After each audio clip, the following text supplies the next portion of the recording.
Apabila antum mendapatkan seorang istri yang nggak tahu mana aurat yang harus ditutup, ajarkan dia bagaimana cara berpakaian yang islami. Itu PR. Barang siapa ada di antara para suami yang membiarkan mereka membuka aurat di hadapan orang ramai, maka dia dayus. Dayus itu kata Rasulullah, yang orang suami yang tidak ada punya sifat cemburu dan dia tidak akan mencium bau surga. Ancamannya kita tak masuk surga, ikhwah. Jangankan masuk surga, cium bau surga pun tidak. Ketika kita membiarkan istri kita pergi ke sana kemari dan kaum laki-laki dengan teman-temannya, bagi kita ya biasa-biasa saja. Dek, nggak apa-apa dek, pergi aja dek, keep enjoy. Tidak ada rasa cemburu, tidak ada was-was. Ikhwah, itu dayus.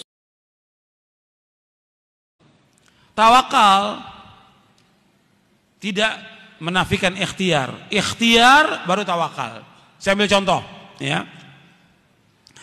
Seorang dia sakit.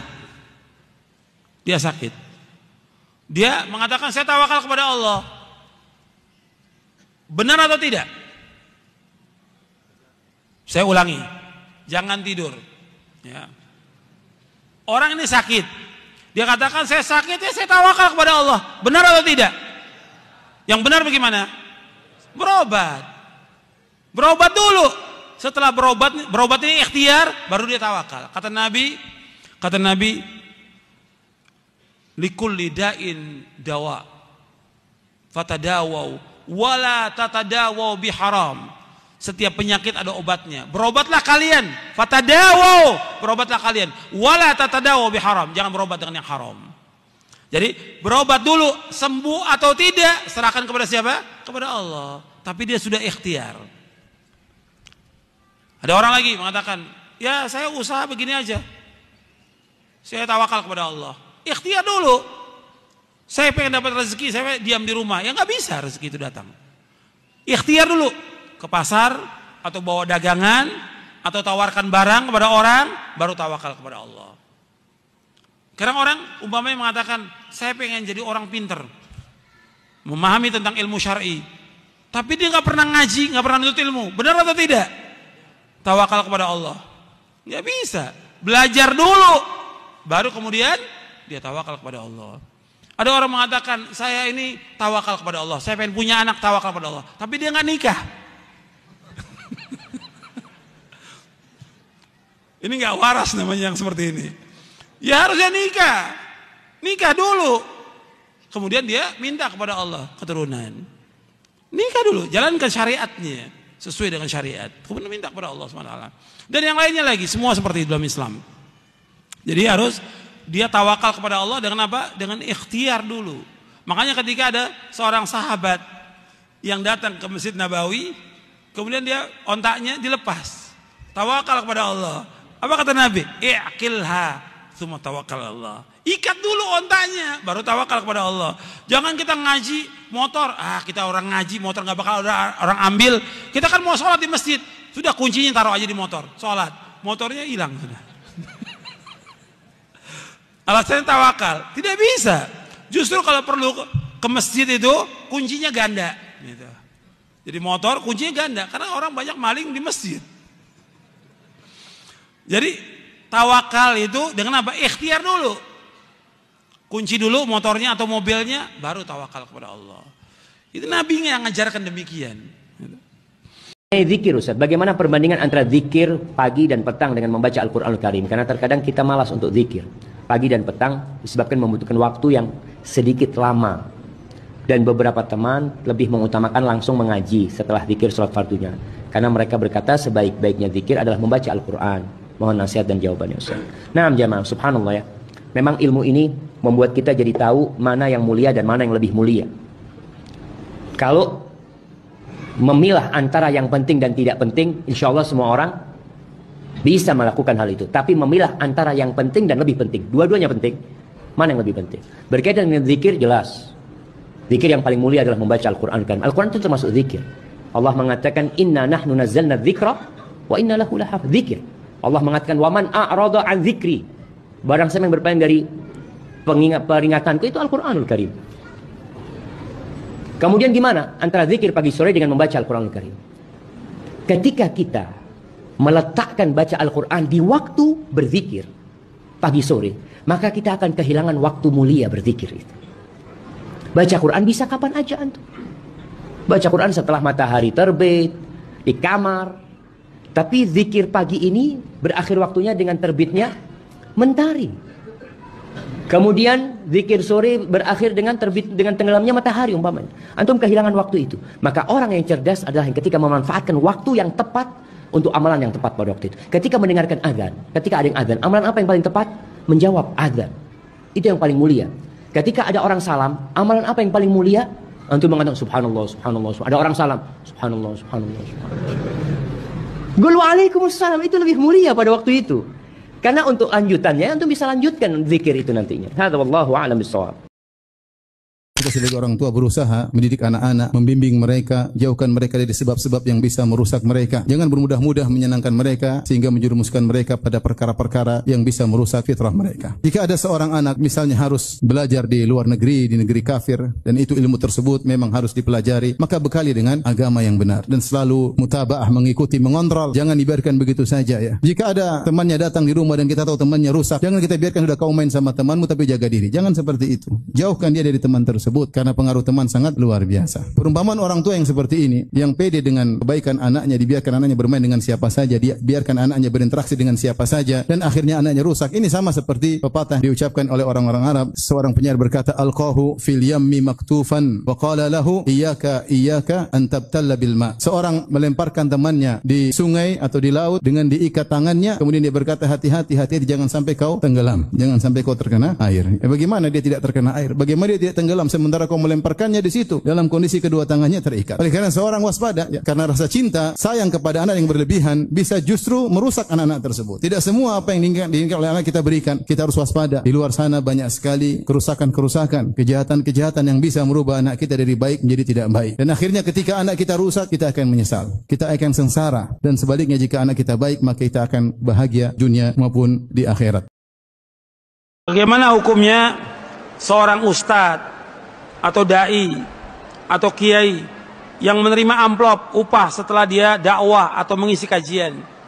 Ini juga kalau kita lihat nggak ada di zaman Nabi SAW seperti ini. Nggak ada juga di zaman ulama salaf, juga nggak ada.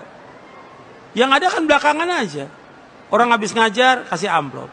Antum lihat ayat Al-Quran, semua nabi, semua rasul dakwanya tidak minta upah. Saya bacakan supaya antum juga paham. Karena ini satu kebiasaan, seolah-olah kalau nggak dikasih amplop, nggak mau ngajar lagi, nggak mau dakwah lagi. Kita lihat kisahnya para nabi ya. Antum lihat di surah Al-An'am dulu, Al-An'am. Setelah Allah menceritakan para nabi dalam surah Al-An'am ayat 84, 85, 86, 87. Setelah itu Allah menyebutkan tentang petunjuk mereka yang kita ikuti. Kemudian Allah menyuruh kita untuk mengikuti mereka. Kata Allah di ayat 90-nya, antum lihat di ayat 90-nya. Ulaikal ladzina hadallah fabihudahu muqtadi. Qul la as'alukum 'alaihi ajra in huwa illa dzikrul lil alamin. Mereka adalah orang-orang yang Allah berikan petunjuk. Maka ikutilah petunjuk mereka, para nabi itu. Katakanlah, aku nggak minta upah atas dakwahku ini. Aku nggak minta upah atas dakwahku. Ini merupakan peringatan untuk sekalian alam. Jadi nggak boleh minta upah dalam dakwah, nggak boleh. Dan juga panitia jangan sibuk ngumpulin duit buat ustadznya. Ini kan akhirnya jadi membebani orang banyak. Orang lain jadinya terbebani. Ini kan kewajiban para ustadz, wajib untuk apa? Untuk berdakwah. Ilmu yang Allah berikan kepada dia wajib dia dakwakan. Karena Allah. Jadi jangan mengharapkan upah dari dakwah ini. Ikhlas, karena kita mengharapkan ganjaran, pahala akhirat lebih baik daripada dunia. Kalau orang niatnya dia, tujuan dari dakwahnya untuk dapat uang, dapat duit, dapat materi, yang dapat ganjaran. Dan ini termasuk apa? Termasuk apa? Kalau antum lihat di kitab Tauhid, ini termasuk syirik. Di dalam kitab Tauhid, nanti antum baca ya, syarah kitab Tauhid, bahasa Indonesia, syarah kitab Tauhid. Di kitab Tauhid ada bab riya.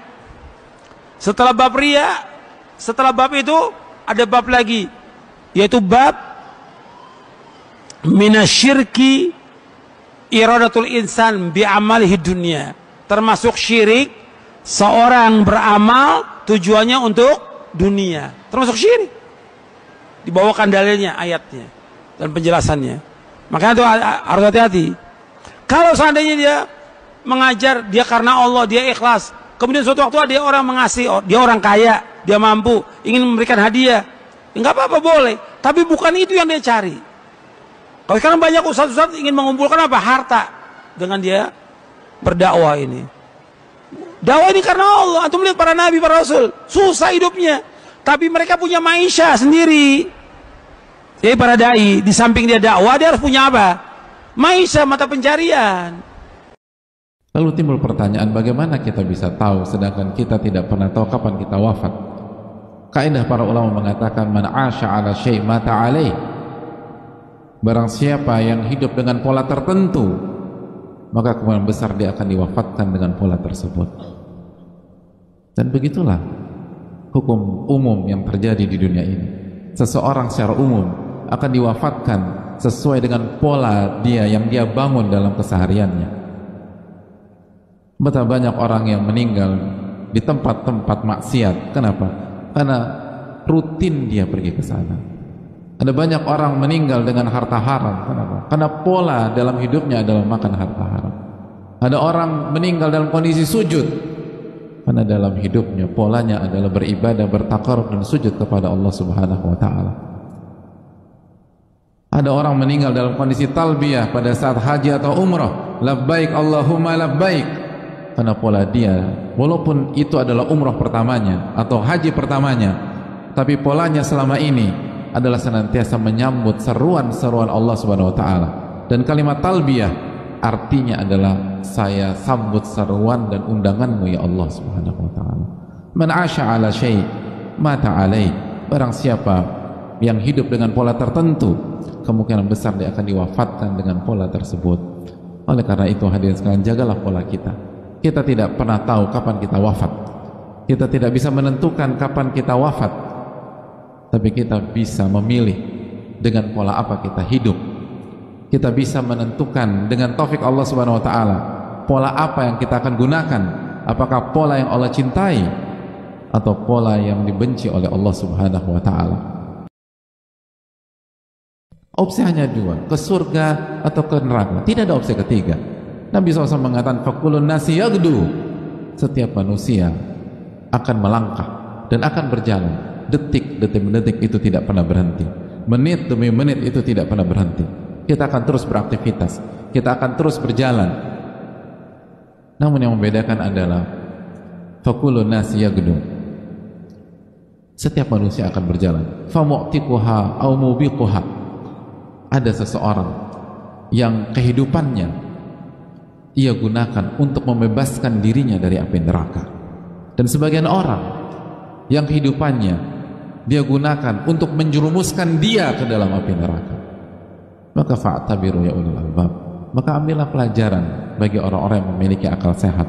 Apakah hidup kita set untuk menuju surga Allah tabaraka wa ta'ala, atau sebaliknya hidup kita set dengan kewarasan kita, dengan kesadaran kita menuju ke neraka Allah Subhanahu wa taala. Kita mengerti Allah memberikan akal sehat kepada diri kita. Kita tahu ini jalan menuju kemana. Oleh karena itu, hadirin Allah muliakan, pastikan jalan itu adalah jalan Allah tabaraka wa taala, dan jalan itu adalah jalan ketakwaan. Maka Allah mengatakan, "Fala tamutunna illa wa antum muslimun." Dan janganlah engkau wafat kecuali di dalam jalan Allah Subhanahu wa taala. Dengan cara apa? Dengan cara men-set pola kehidupan. Karena Allah tidak zalim. Inni haramtu dzulma ala nafsi. Aku telah haramkan kezaliman untuk diriku. Allah juga berfirman di dalam surat Ali Imran ayat 182, wa anna allaha laysa bidzallamin lil abid. Allah tidak mungkin menzalimi hamba-hambanya. Kalau kita dengan jujur dan tulus membangun pola kebaikan, lalu wafat dengan kemaksiatan dan su'ul khatimah, maka itu kezaliman namanya, hadirin. Dan Allah janjikan, Allah nggak mungkin zalimi hambanya. Allah nggak mungkin zalimi kita. Allah telah haramkan kezaliman untuk dirinya, untuk perbuatan-perbuatannya subhanahu wa ta'ala, untuk sikap dan takdirnya. Inni haramtu zulma ala nafsi, aku telah haramkan kezaliman pada diriku, aku gak mungkin buat zalim. Wa anna Allah laysa bidzallami lil abid, dan Allah tidak mungkin menzalimi hamba-hambanya sama sekali. In ahsantum ahsantum li anfusikum wa in asatum falaha. Kalau Anda berbuat baik, Anda akan memanen kebaikan tersebut, dan kalau Anda berbuat buruk, bumerang akan menimpa Anda. Itu yang Anda tuai dari apa yang Anda tanam selama ini. Itu yang Anda panen dari apa yang Anda tanam selama ini. Kata Nabi, ad-dunya sijnul mu'min wa jannatul kafir. Hadis ini sahih, diriwayatkan oleh Imam Muslim dalam sahihnya. Ad-dunya sijnul mu'min, dunia ini penjaranya orang mukmin, surga bagi orang kafir. Karena orang yang beriman, dunia ini ada batasannya. Ini ada yang boleh, ada yang tidak boleh. Ada yang halal, ada yang haram. Dan gak bisa dilakukan semuanya. Tapi bagi orang kafir, semuanya halal bagi dia. Dia minum khamar, dia berzina, dia ambil apa saja dia makan oleh dia. Bagi dia surga. Meskipun si kafir ini orang miskin, dibandingkan dunia dengan akhirat, bagi dia surga dunia ini. Tapi orang yang beriman, dunia ini penjara. Sementara dia hidup, dia harus melaksanakan ibadah kepada Allah. Dia dibatasi dengan batasan-batasan syariat, nggak bisa bebas dia. Ada ketentuan syari yang harus dia laksanakan untuk kebahagiaan dia nanti di akhirat. Boleh nggak sholat jenazah di kuburan? Rasulullah pernah melakukan itu terhadap wanita hitam legam yang dia tinggal di masjid. Suatu hari Rasulullah kehilangan. Kemana wanita itu nggak kelihatan. Rupanya semalam meninggal dan langsung dikuburkan oleh para sahabat di malam hari. Maka Rasulullah sabda, dullani ala qabriha, tunjukkan aku di mana kuburannya. Ditunjukkan, lalu beliau pun datanglah dan menyolatkan di kuburannya. Iya. Boleh. Kenapa? Karena tidak ada ruku dan sujud. Jadi tidak bisa disamakan dengan sholat biasa, Pak. Berlatihlah untuk tidak membuat sedih kedua orang tua, ayah kita, ibu kita. Selama itu kesalahan yang tidak disengaja, bahkan seandainya itu kesalahan yang disengaja, seandainya itu kesalahan yang disengaja pun tidak ada bandingannya dengan kebaikan kedua orang tua kita kepada kita. Pengorbanan mereka berdua untuk kita jauh lebih besar dibandingkan kekhilafan mereka kepada kita. Maka berlatihlah untuk tidak membuat sedih orang tua. Apalagi hanya urusan-urusan duniawi, bukan urusan akhirat, bukan kaitannya dengan dosa dan maksiat. Anak itu sebaiknya mengalah kepada orang tuanya, tidak menggurui orang tuanya, tidak suka menyalah-nyalahkan orang tuanya. Kita ini mengaji, belajar agama, itu untuk memperbaiki perilaku kita, terutama kepada orang tua kita. Terus apa manfaatnya ketika kita sering ngaji, akan tetapi perilaku kita kepada orang tua kita tidak berubah? Apa manfaat kita mengaji? Orang yang paling berhak untuk mendapatkan perubahan baik sikap kita setelah kita mengaji adalah orang tua kita. Sebelum teman kita, sebelum rekan kerja kita, mereka yang paling berhak.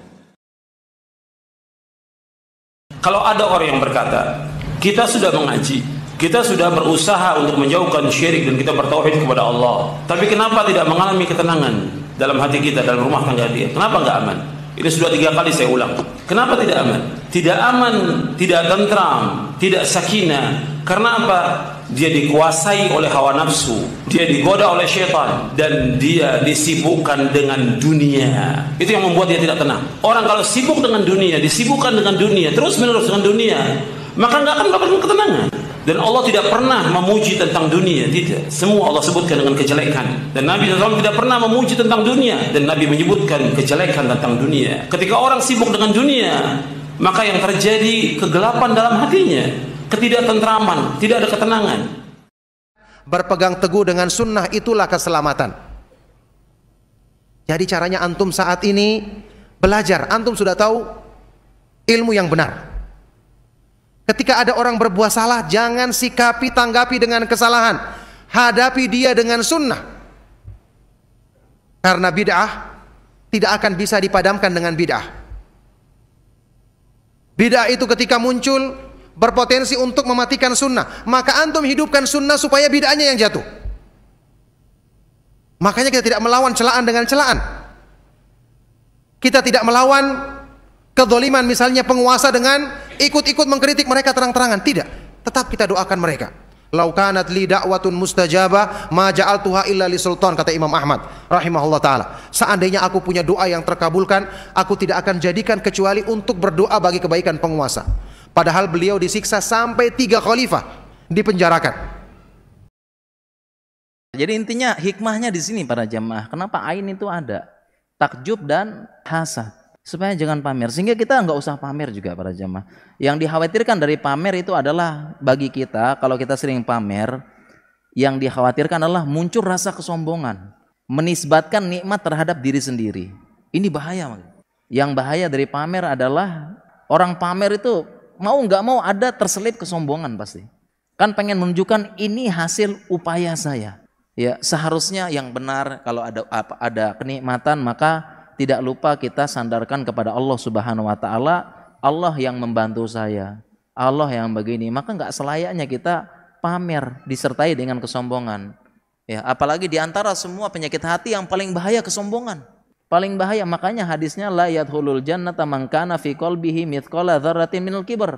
Tidak masuk surga orang yang punya kesombongan dalam hatinya walaupun sebesar biji dzarrah. Dari semua penyakit hati paling bahaya sombong. Dan sombonglah yang menyebabkan iblis dikeluarkan dari surga. Aba wastakbar wa kana minal kafirin. Enggan, sombong. Hati-hati sombong. Makanya pamer ini berpotensi besar. Kalau orang pengen pamer itu seolah-olah pengen lihat saya loh nih. Saya nih gara-gara saya punya usaha kuat, saya yang berjuang, saya yang ini nggak itu. Makanya hati-hati. Ini hikmah dari pamer. Makanya cocok nih kita bawa di zaman ini, di mana kalau pamer di zaman ini tuh bisa dimanapun, kapanpun, dan dalam keadaan apapun bisa pamer kita. Melalui sosial media. Pamer ini, dan sebagainya. Luar biasa ya. Semua dijadikan pamer plus konten. Ini hati-hati. Nah, jamaah rahimakumullah, kita lihat orang punya uang 36 miliar. Secara akal dia bisa hidup 1000 tahun. Karena biaya hidup dia tiap tahun cuma 36 juta. Sehingga dengan uang itu dia bisa hidup selama 1000 tahun. Nyatanya hanya 60 tahun dia hidup, 70 tahun mati. Maka jangan berpikir untuk memperbanyak harta dengan perkiraan harta itu menambah umur antum. Nggak. Antum lihat orang-orang terkaya di Jember ini mati ya. Kemarin kita mendengar ada salah satu orang terkaya di Indonesia mati. Padahal hartanya cukup untuk hidup 10.000 tahun. Bukan 1000 tahun. Dia mungkin punya harta 36 triliun. Mati. Apakah berdosa jika mengikuti manhaj salaf, sedangkan orang tua dan keluarga tidak ridha saya hijrah ke manhaj salaf? Durhakakah kita terhadap orang tua? Maka jawabannya tidak berdosa, karena mengikuti manhaj salaf artinya mengikuti beragama sesuai dengan para sahabat Nabi. Bahkan itulah cara beragama yang paling benar. Tinggal permasalahan bagaimana sikap kita menghadapi orang tua yang marah, tidak senang, murka kepada sikap anaknya yang mengikuti dakwah salaf. Maka jawabannya yang paling mudah adalah minta halal kepada orang tua, minta maaf selalu kalau ada kesalahan, akan tetapi teruslah mengikuti dakwah salaf. Nah, inilah dakwah yang paling benar, dakwah yang dibawa oleh Nabi dan para sahabatnya radhiyallahu anhum. Ketika kita dalam kondisi sujud, datang dalam sebagian riwayat Nabi merapatkan tangannya. Merapatkan apa? Tangannya, ya. Tidak memegang begini.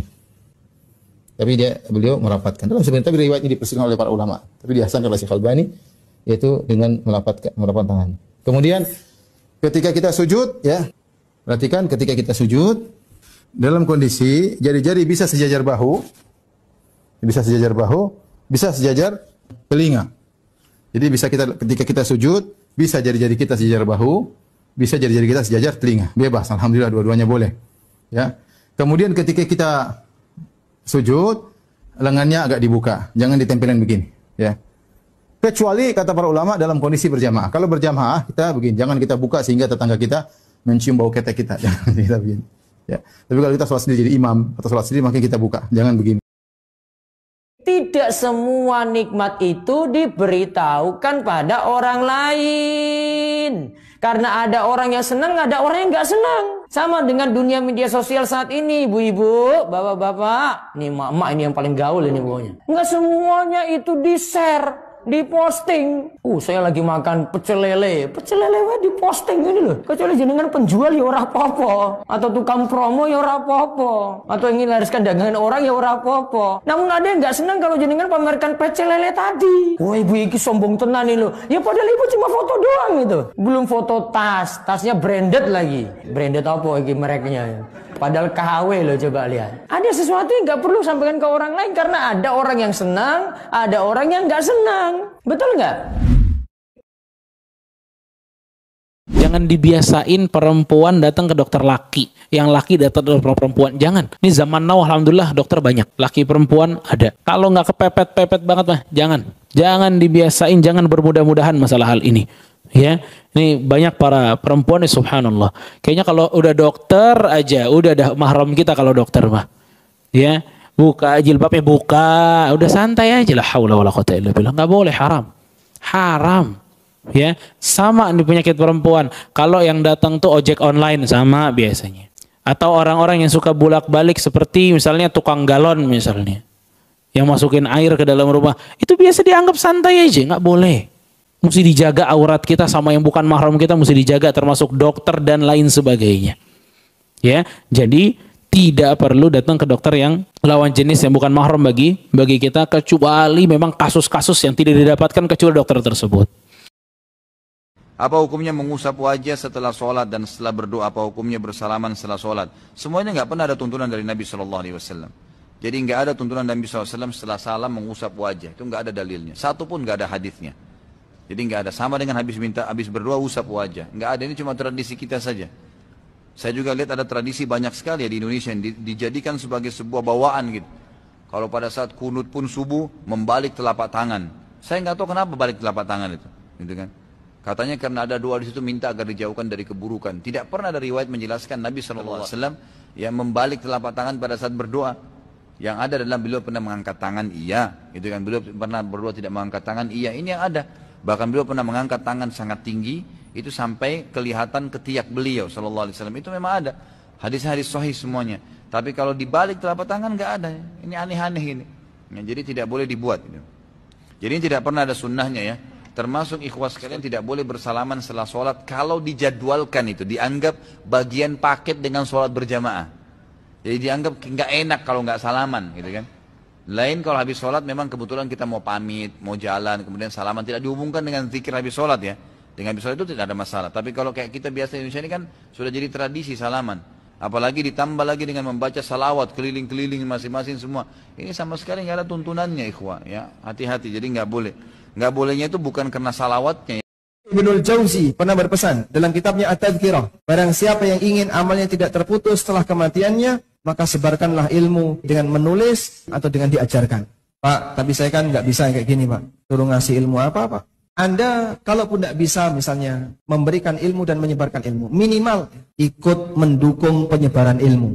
Gimana bentuk ikut mendukung penyebaran ilmu? Punya grup WA, dikasih share kajian. Punya grup WA lagi, dikasih share artikel yang bermanfaat. Masalah orang mau nonton atau tidak itu urusan pribadi masing-masing. Karena begini, satu orang yang berhasil kita dakwai sehingga dia dapat hidayah, kata Nabi SAW, itu lebih baik daripada kendaraan mewah. Maka yang penting pokoknya kita sebar. Dosa mendustakan ajaran-ajaran Allah atau tidak mau tunduk kepadanya. Seperti seseorang yang mendustakan satu ayat Allah atau setengah ayat.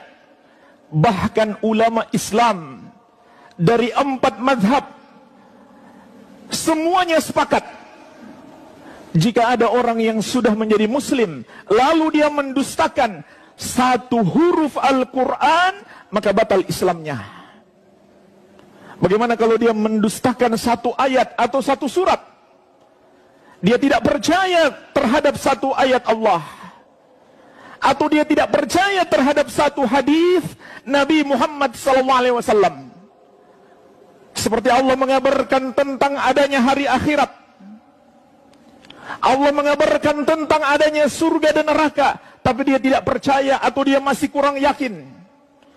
Kurang yakin saja berarti tidak beriman, karena iman itu adalah keyakinan. Apalagi kalau mendustakan. Maka apapun yang datang di dalam Al-Quran dan hadis Nabi Muhammad SAW harus kita imani, harus kita percaya. Tidak boleh ada keraguan sedikit pun. Maka jika punya kesempatan, hiduplah bersama orang tuamu, terutama ketika orang tuamu sudah tidak memiliki apa-apa. Orang tua yang sudah tua, orang tua yang tidak bekerja lagi, hiduplah bersama kedua orang tuamu. Karena itu kunci surga, tidak bisa digantikan dengan apa-apa. Dan sebagaimana yang saya ungkap tadi, ketika seorang anak taat kepada orang tuanya, keberkahan akan mendapatinya. Alhamdulillah, ini cerita bin ni'matihi tatimus salihat. Abdullah yang saya prediksikan, dia kalau sekolah di sana dia akan hafal Quran. Alhamdulillah di Indonesia pun dia umur 14 tahun selesai setoran hafalan Al-Quran. Maka berkah. Taat kepada kedua orang tua, berkah. Nah, anak mudah diatur, tidak suka membantah. Seperti yang saya ungkap tadi, tidak ada pahala yang Allah ingin segerakan dari sebuah amal ibadah dibandingkan amalan berbakti kepada orang tua. Pasti dia bahagia dunia akhirat. Para ikhwan yang dirahmati Allah. Meskipun yang berbicara di hadapan Bapak Ibu bukan orang yang paling berbakti. Mungkin dia adalah orang yang paling durhaka. Kan tetapi saya ingin menceritakan bahwa taatlah kepada orang tua, pasti akan didatangi berkah oleh Allah Subhanahu wa taala. Di dunia mungkin ada orang yang menyesal, dulu dia banyak dosa, sekarang dia bertobat, ya, atau mungkin kaum muslimin yang sudah berusaha beribadah, tapi penyesalan tersebut tidaklah lebih dahsyat dibandingkan peristiwa yang terjadi nanti di akhirat. Dan kehidupan yang pertama kali yang dinamakan kehidupan akhirat adalah kehidupan di alam kubur. Al-qabru awwalu manazil akhirah, kata Nabi SAW. Kubur itu adalah tempat pertama kali kehidupan alam akhirat. Barang siapa yang selamat di kubur, maka akan dimudahkan melalui tahapan-tahapan berikutnya dari kehidupan alam akhirat. Dan barang siapa yang tidak selamat di kubur dia tidak selamat, kata Nabi, maka tahapan berikutnya dari kehidupan panjang alam akhirat, maka dia akan merasa berat dan sulit untuk mendapatkan keselamatan. Makanya Nabi menyebutkan, ya, manfaatkan hayataka qabla mautik. Manfaatkan hidupmu sebelum datang masa kematianmu. Semua kita, termasuk saya, kita semua sama. Sama-sama manusia, sama-sama berusaha maksimal. Mumpung masih hidup, jangan sampai seperti yang Allah ceritakan tadi di surah As-Sajdah atau mungkin di surah Al-Mu'minun ayat ke-99 sampai 100. Hatta idza jaa ahadahumul maut qala rabbirji'un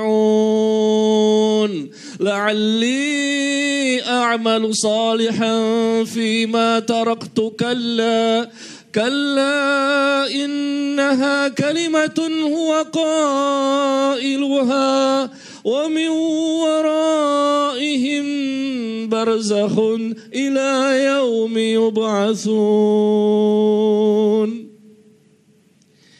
Sehingga ketika datang kematian kepada salah seorang di antara mereka, datang kematian, sudah mati, sudah dicabut nyawanya, baru mereka mengatakan, qala rabbirji'un, wahai Rabbku, ya Allah, kembalikanlah aku ke alam dunia. Kembalikan ya Allah aku ke alam dunia. Qala rabbirji'un la'alli a'malu salihan fima taraktu, agar aku bisa beramal saleh, amal yang selama ini aku tinggalkan, yang tidak aku kerjakan, yang aku sia-siakan, waktu demi waktu habis percuma. Apakah diizinkan? Kalla, kata Allah, sekali-kali tidak. Innaha kalimatun huwa qailuha. Itu hanyalah perkataan yang diucapkan. Allah tidak akan izinkan orang yang sudah meninggal dunia untuk kembali ke alam dunia. Sudah mati dia, berada di alam yang lain. Allah tidak akan izinkan mereka kembali ke alam dunia. Dan Allah mengatakan, wa min waraihim barzakhun illa yaumi yub'atsun. Dan mereka tetap berada di alam kubur Di hadapan mereka ada dinding, ada barzah, ada pemisah antara alam kubur dan alam dunia. Dan mereka tetap berada di alam kubur tersebut sampai manusia dibangkitkan pada hari kiamat. Bisakah kita yang banyak berbuat dosa dan setelah bertobat akan bisa masuk surga tanpa hisab? Begini ya, ini pertanyaan ini mungkin sebuah, aduh Ustaz, iya ya, masuk surga tanpa hisab enak juga. Tapi ya saya mah begini Ustaz, gimana? Dulunya pelaku maksiat, gak mungkin masuk surga tanpa hisab. Maka jawabannya saya nasihatkan kepada diri saya dan kepada penanya ini khususnya dan kepada kaum muslimin yang ada di sini, kita harus berhusnudzan kepada Allah. Salah satu gaya hidup para sahabat adalah mempunyai cita-cita tinggi. Pernah Pak, saya ceramah tentang surga. Ada orang langsung bertanya setelah kajian, Ustaz, wallahi demi Allah, saya semenjak setelah mendengar ceramah ini, dan itu semua karunia Allah bukan saya ya, saya telah mendengar ceramah ini, saya ingin masuk surga, ingin banget Ustaz. Dulunya cuma ingin aja, sekarang ingin banget. Maka, tetapi Ustaz, saya ini tahu diri. Saya ini suka yang leha-leha, foya-foya. Suka santai-santai. Kalau nonton televisi, nontonnya lawak-lawak. Hahaha. Kalau baca Quran paling ngantuk. Baru seayat ngantuk. Tapi saya ingin masuk surga Ustaz. Boleh nggak saya berdoa kepada Allah, ya Allah masukkan saya ke dalam surga. Walau cuma emperan surga. Boleh nggak Pak? Nggak boleh. Rasulullah SAW bersabda dalam hadis riwayat Bukhari, dalam hadis riwayat Tirmidzi, "Fa idza sa'altumullah is'alul firdaus." Jika engkau minta kepada Allah, minta surga firdaus. Kenapa? Fa innaha a'lal jannah. Karena dia adalah surga yang paling tinggi. Dan Pak, beginilah gaya hidup para sahabat. Kaum yang diridhoi oleh Allah. Yang dengan ridho tersebut mereka masuk surga. Kalau untuk urusan akhirat jangan mau yang sekedarnya, yang ecek-ecek. Kita aja di dunia nggak mau yang sekedarnya, nggak mau yang second. Ya baju nggak mau second, harus baru. Rumah nggak mau second, harus baru. Bini nggak mau second, baru. Betul nggak? Ya, bapak saya saja yang umur 64 tahun, ketika ibu meninggal. Termenung-menung, kemudian saya tanya mau nikah lagi Pak? Mau. Ditawarin mau janda apa mau perawan? Perawan dong, masa janda? Nggak mau, saya kan nggak mau. Ya, itu dunia yang hilang, yang habis, yang nggak sempurna, yang nggak dibawa mati. Bagaimana yang akhirat, yang kekal, abadi, lebih baik? Harus optimis Pak. Saya yakin pertanyaan ini timbul kenapa? Karena ini bagus pertanyaan. Karena dia mengakui saya banyak dosa Ustaz, tapi saya ingin masuk surga tanpa hisab. Saya sekarang ingin nanya, mungkin yang pernah dengar ceramah saya yang seperti ini, mungkin pernah melakukan. Yang baru pertama kali dengar saya, pernahkah kita berdoa kepada Allah, ya Allah masukkan saya ke dalam surga? Sering Ustaz. Satu. Pernahkah kita berdoa kepada ya Allah masukkan saya ke dalam surga Firdaus? Nah itu belum Ustaz. Dua. Yang ketiga, ya Allah masukkan saya ke dalam surga Firdaus tanpa hisab, tanpa azab. Itu juga belum. Doa sekarang. Harus punya optimisme. Lalu kesempatan banyak. Rasulullah SAW mengatakan 70.000 umatku akan masuk surga tanpa hisab, tanpa azab. Setiap 1.000 dari 70 tersebut membawa 70.000 lagi. Nah, silahkan yang ahli matematik, para pedagang banyak nih. 70.000, setiap 1.000-nya membawa 70.000. Sampai 70.000. Oh Ustaz, kalau cuma 70.000, para sahabat tiketnya udah selesai itu Ustaz. Diambil para sahabat. Ini enggak, setiap dari 1.000, 70.000. Masih ada kemungkinan Pak. Masuk surga tanpa hisab, tanpa azab. Dan di siang hari ini, di hari-hari mulia ini, kita berdoa kepada Allah dengan nama-nama Allah yang husna dan sifat-sifatnya yang mulia. Wahai Allah, Kami di masjidmu, di rumahmu, mengerjakan ibadah kepadamu, menuntut ilmu agama, tidak menginginkan apa-apa. Masukkan kami ke dalam surga Firdaus tanpa hisab, tanpa azab.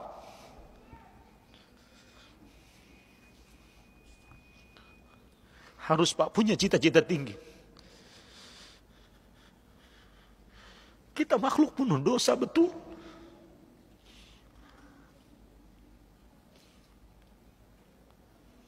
Dan kalau seseorang sudah berbicara tentang surga, dunia ini hina dina, tidak ada apa-apanya. Bismillah, Assalamualaikum Ustadz. Bagaimana hukumnya bila ada suami istri yang bertengkar? Di setiap bertengkar, suami sering mengucapkan kata talak sampai mengucapkan kata talak 3. Sementara mereka masih suami istri yang tinggal serumah. Apakah masih sah pernikahan mereka, Ustadz? Sedangkan saksi yang mendengarkan saat mereka bertengkar itu tidak ada. Nah, untuk masalah talak tidak harus ada saksi antara suami dan istri. Ketika suami sudah mengucap masalah talak, sudah mencerai istrinya, mereka bertengkar tapi dia masih berakal. Ada hadis berkata, la talaqa fi ighlaq. Tidak ada talak ketika ada apa? Akal sudah tutup karena kemarahan. Sehingga ketika ada apapun di tangannya, mungkin dia mukul orang yang menghadapnya, mungkin membunuhnya tanpa dia sadar. Ketika dia masuk ke dalam kategori ini, maka apapun yang dia melakukan, dia tidak akan dihisab. Apa dia mengucapkan, maka tidak akan sah. Kenapa? Karena talak. Perhatikan masalah fiqhiyah ini. Masalah talak, masalah juwabili. Semua hal-hal yang melalui akad antara dua orang, terutama di dalamnya apa yang dimaksud oleh orang yang berbicara. Niatnya apa? Bukan lafaznya apa? Bukan lafaznya cerai. Jelas. Tapi dia tidak berniat sama sekali. Artinya dia tidak sah. Mungkin dia ingin cerai, tapi dia mengucapkan salah. Tapi niatnya cerai. Ini sah. Ada kaidah berkata, bintinya di dalam akad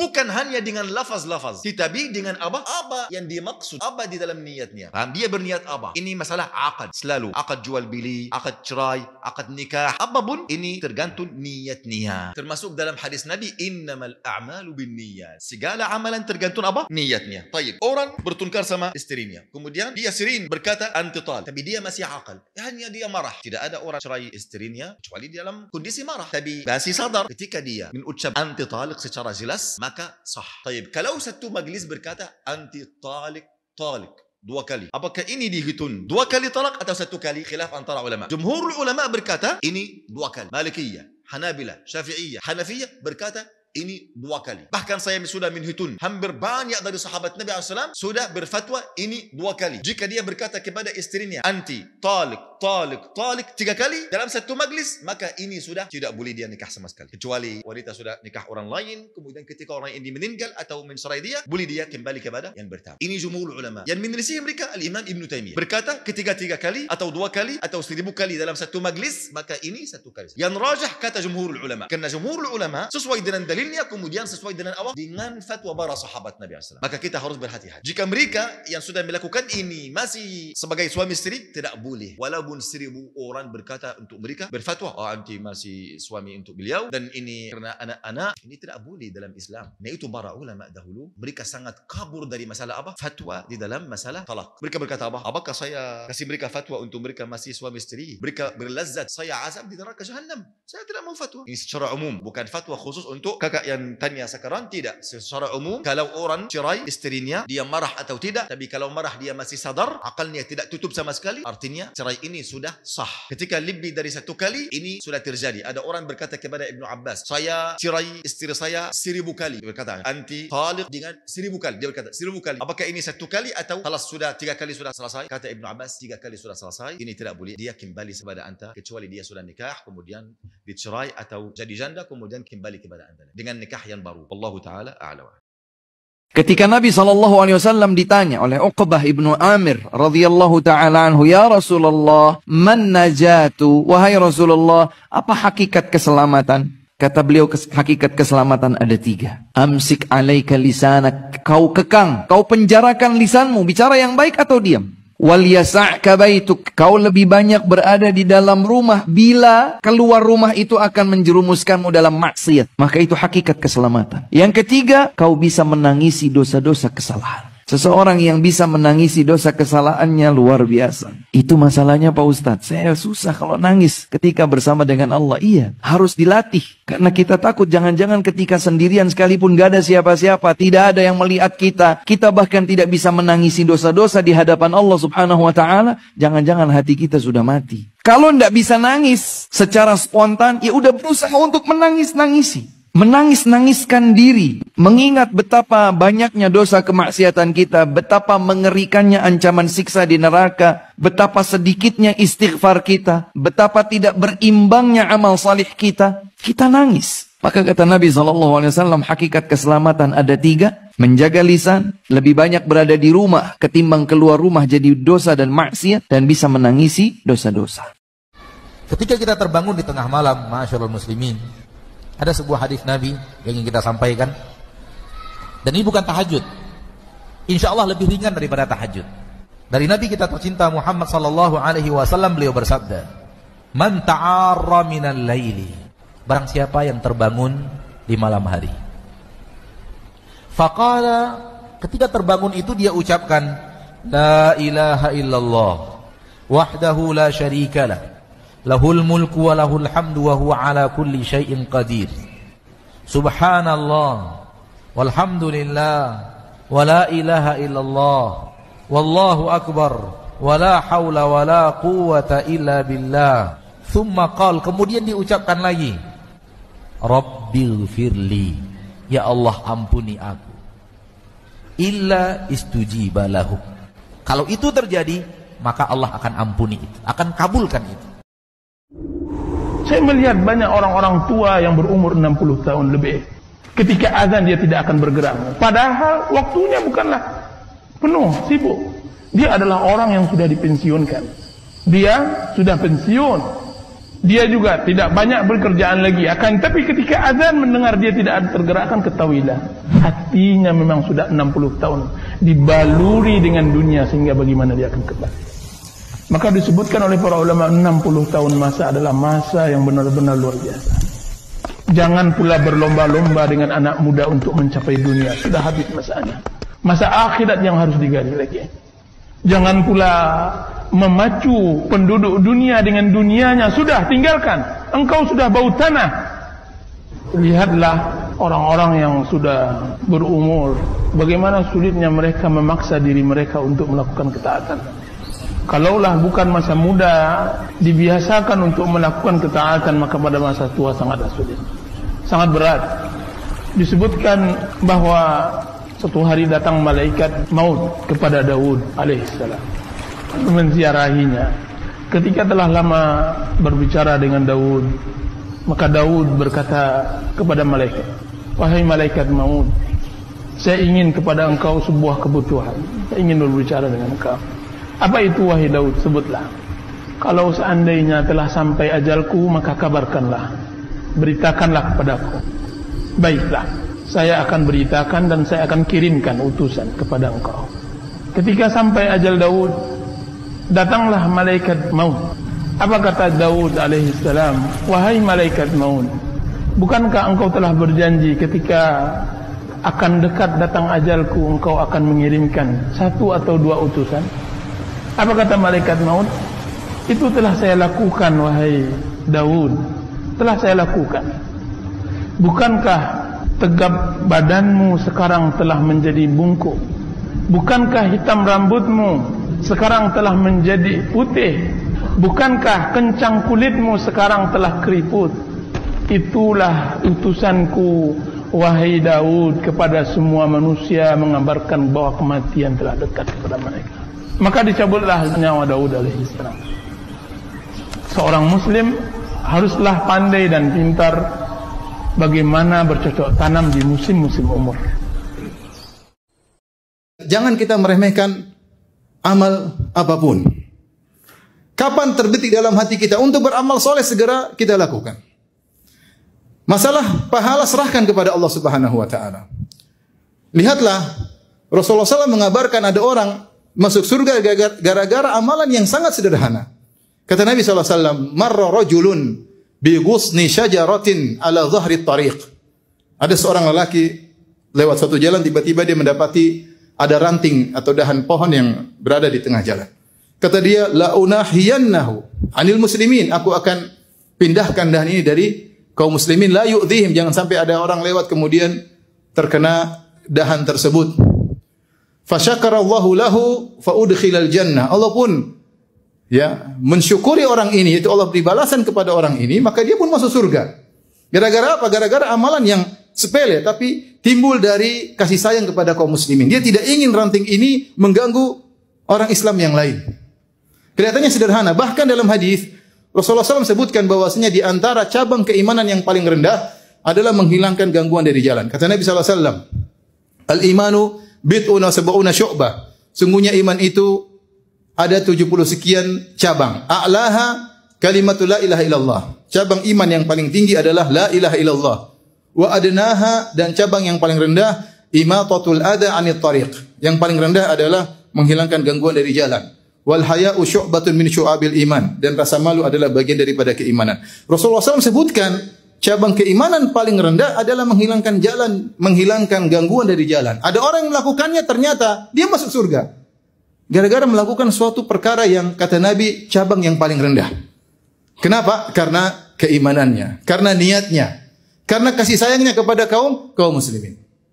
Kelihatannya sederhana, tapi bisa bikin seorang sebab masuk surga. Contoh lain, Rasulullah SAW sebutkan tentang seorang wanita pezina yang diampuni oleh Allah gara-gara menolong seekor anjing. Bainama kalbun yutifu bi raqiyatin kada yaqtuluhu al-'atash idh ra'athu baghiyatun baghaya bani Israil. Baghiyun baghaya bani Israil. Ketika ada seekor anjing kehausan, dia mutar-mutar di sebuah sumur, dia tidak bisa ambil air dari sumur tersebut, air di depan mata namun dia tidak bisa minum. Tiba-tiba dilihat oleh seorang wanita pezina dari Bani Israel. Maka dia pun kasihan. Fanaza'at muqaha, maka dia lepaskan sepatunya. Fanazalat fi bi'r, kemudian dia turun di sumur, dia ambil, fasaqathu, kemudian dia beri minum kepada anjing tersebut. Faghafarallahu laha bihi, maka Allah ampuni dosa-dosanya gara-gara hal tersebut. Karenanya kita jangan meremehkan kebaikan apapun. Kita tidak tahu di antara sebabnya karena kita tidak tahu amal mana yang bisa buat kita masuk surga. Kita banyak melakukan amal soleh tapi semuanya enggak jelas. Apa kita meyakini semua amal kita ikhlas? Apa kita meyakini semua amal kita diterima oleh Allah? Enggak ada yang jelas. Lakukan apa saja, bisa jadi amal sederhana yang justru kita ikhlas di situ. Yang kata Ibnu Mubarak, rubba amalin saghirin tu'azzimuhun niyyah. Betapa banyak amal yang kecil tapi karena niat yang ikhlas menjadi besar di sisi Allah Subhanahu wa taala. Kita enggak tahu amal mana yang buat kita masuk surga. Karenanya ketika Nabi SAW diperlihatkan oleh Allah di surga, Rasulullah SAW berkata, "Wahai Bilal, ya, sepertinya Rasulullah SAW mimpi aku masuk dalam surga dan aku mendengar suara sendalmu atau suara terompahmu di hadapanku. Amalan apa yang paling kau harapkan?" Artinya Bilal dijamin masuk surga. Rasulullah bertanya, amal apa yang paling kau harapkan sehingga ayu amalin arja? Amalan apa yang paling kau harapkan sehingga bisa membuat engkau masuk surga bahkan berjalan di hadapanku? Di masa depan kelak tentunya ya. Bilal adalah seorang yang hebat. Dia muadzinnya Rasulullah SAW. Suara adzan berkumandang, bergema di kota Madinah. Suaranya siapa? Suaranya Bilal. Bilal berjihad dengan Nabi SAW dengan banyak jihad. Tapi ketika beliau ditanya, beliau menyebutkan amal yang mungkin tidak terbetik oleh kita. Mungkin kalau kita jadi Bilal, kita bilang, saya berjihad terus sama engkau ya Rasulullah, saya tukang adzan. Tapi dia bilang, tidaklah aku bersuci fi sa'ati minal lail aw nahar, setiap hari, setiap saat kalau aku bersuci berwudu, apakah di siang hari atau malam hari, kecuali aku salat 2 rakaat. Itu salat sunnah wudu. Itu yang dia harapkan. Yang dia harapkan bukan jihadnya, bukan adzannya.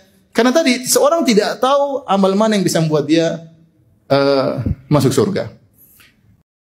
Pertama kali mengucapkan kalimat bidah siapa? Mengingatkan manusia tentang bahaya bidah siapa?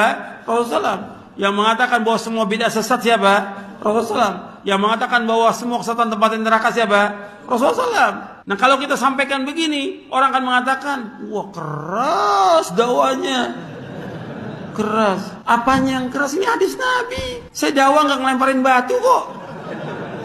Tapi itu yang kemudian orang mengatakan keras. Ketika kita jelaskan tentang tauhid, tentang bahaya syirik, dikatakan keras. Jadi maunya setan, kata setan, jangan yang begitu bawanya. Ya takwa aja, wahai manusia, takwa kepada Allah. Nggak usah dijelaskan.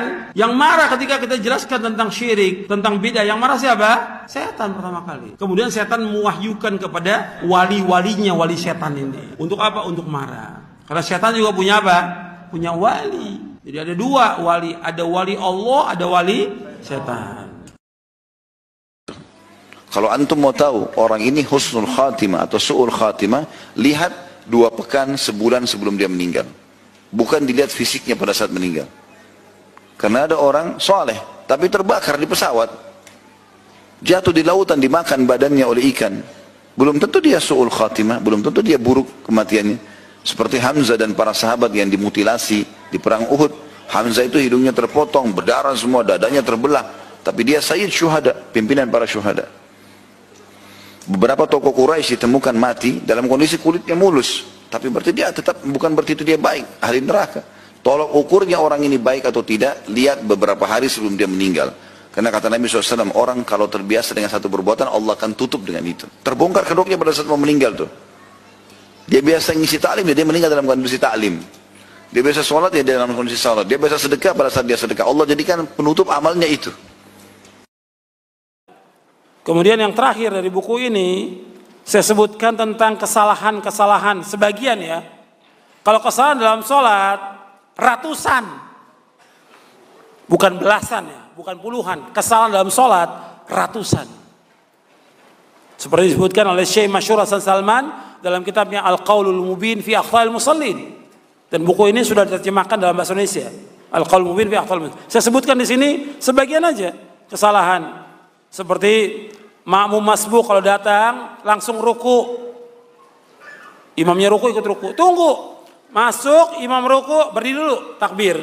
Takbir dulu, Allahu Akbar. Setakbir baru ruku, Allahu Akbar. Takbir dulu dalam kondisi berdiri, baru setelah itu takbir untuk ruku. Kemudian setelah itu banyak bergerak, ini juga kesalahan. Banyak orang bergerak dalam sholat, ya. Dan kita nggak bisa ngikuti orang-orang. Kadang-kadang orang pulang haji di Arab, saya lihat banyak orang bergerak, bukan ukuran. Contoh kita orang Arab atau Nabi? Nabi SAW yang jadi contoh. Ada orang yang sholat sambil main jenggot, ada yang pakai muter jam, banyak bergerak, itu nggak jadi contoh. Contoh kita Rasulullah SAW, uskunu fis shalah, tenang dalam sholat, tenang dalam sholat. Kemudian juga tidak meluruskan saf, kemudian juga mendirikan sholat jamaah yang kedua, ini juga kesalahan, ya. Kemudian juga mendahului imam, ini sering banyak orang-orang mendahului imam. Kemudian juga terburu-buru untuk mendapatkan ruku. Ini juga nggak boleh sampai lari-lari. Sudah qomat lari-lari nggak boleh. Kalau sudah qomat jalan biasa, nggak boleh lari. Ya tenang, jalan menuju sholat itu. Kemudian sholat tanpa sutroh. Sutroh ini wajib. Kalau kita sholat harus ada sutroh. Sutroh itu tiang setinggi ini. Sutroh itu. Jadi sutroh itu dari sini sampai sini setinggi ini. Ya bisa tembok, bisa tiang, atau tas. Itu sutroh. Atau bisa teman kita minta tolong, antum tunggu sebentar, takut orang lewati saya. Boleh. Sutroh. Dan ini wajib. Sebab Nabi bersabda, la tusalli illa illa sutroh. Jangan kamu sholat, melainkan menghadap sutroh. Kemudian juga menutup mulut ketika sholat. Ini nggak dibenarkan. Seperti orang yang pakai cadar, nggak boleh sholat pakai cadar, nggak boleh. Sholat harus buka cadar. Atau pakai masker, nggak boleh. Sholat harus dibuka. Dilarang oleh Rasulullah SAW. Sholat menutup muka, menutup mulut dilarang oleh Rasulullah, nggak boleh. Dilarang. Dan Nabi melarang wa yughatiya rajul fahu, dan Rasul melarang seorang menutup mulutnya dalam sholat, nggak boleh. Dan yang lainnya, ya masih banyak orang pelanggaran-pelanggaran tentang sholat ini banyak sekali. Dan saya pernah berbagi ada satu aplikasi yang saya bilang usahakan di-download namanya Nakhtim. Itu bukan punya kami ya. Tulisan bahasa Arab. Nun, kha, ta, mim. Warna hijau dia, dilingkari tulisan bahasa Arabnya. Saya sampai sekarang masih pakai itu. Sudah sekian tahun. Saya tidak tahu juga punya siapa itu aplikasi. Tapi menurut saya sangat bagus. Jadi setiap kali kita tutup headphone, dibuka lagi, maka keluar lanjutan ayatnya. Dan kita bisa mendengar, memilih tilawah imam-imam dunia. Termasuk imam-imam haram. Nanti kita tinggal klik pilih dari awal. Setiap kali satu ayat kita baca, untuk pindah ke ayat kedua, dia selalu tampil di layar itu satu ayat saja. Satu ayat. Jadi antum kalau mau pindah ke ayat kedua, antum klik lagi tanda panahnya, pindah lagi ayat 2. Nah kalau antum sebelum pindah dari satu ayat itu, mau dengar bacaan benar, tinggal klik di atas audionya, keluar suara imam yang antum pilih dari awal. Itu bagus sekali. Maka kita selalu, setiap buka handphone kan sehari mungkin bisa minimal 20-30 kali kan. Buka WA, buka segala macam. Setiap buka, lanjut ayat. Baca satu ayat. Jangan di skip itu, dibaca. Sehingga nanti kita betul-betul mengkhatam Al-Quran itu. Allahu a'lam. Baik teman-teman.